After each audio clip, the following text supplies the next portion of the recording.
candidates start. It is clear from the discussion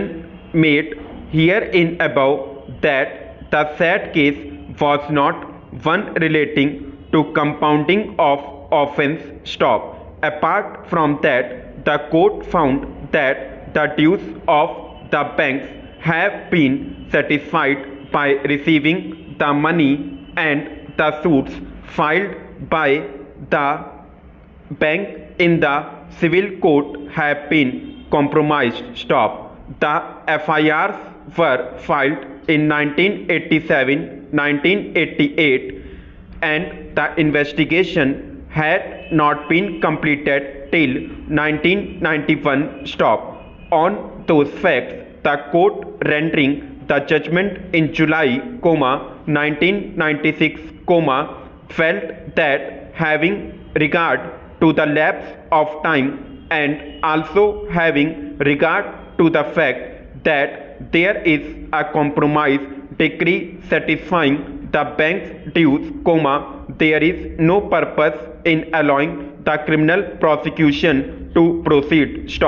On these considerations, this court held the possessing of section 482 of the Criminal Procedure Code.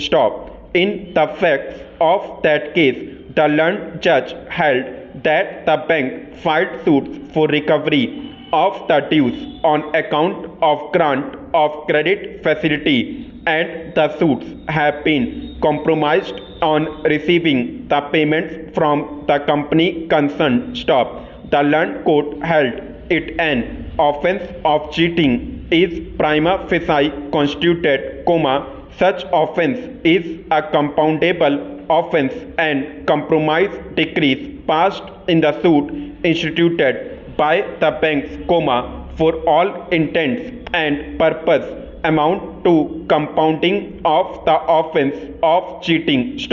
In that case, the court came to the conclusion, since the claims of the banks have been satisfied and the suits instituted by the banks have been compromised on receiving payments, the court felt that the complaint should not be pursued any further, and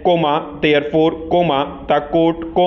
the decision of the High Court in quashing the complaint does not require any interference under Article 136 of the Constitution. It is, therefore, clear that no legal proposition has been laid down on the compounding of offence of Duncan's Agro, this court proceeded on the peculiar facts of the case discussed above. Therefore, the said decision cannot be an authority to contend that by mere sanctioning of a scheme, the offences committed by the appellant company, prior to the scheme,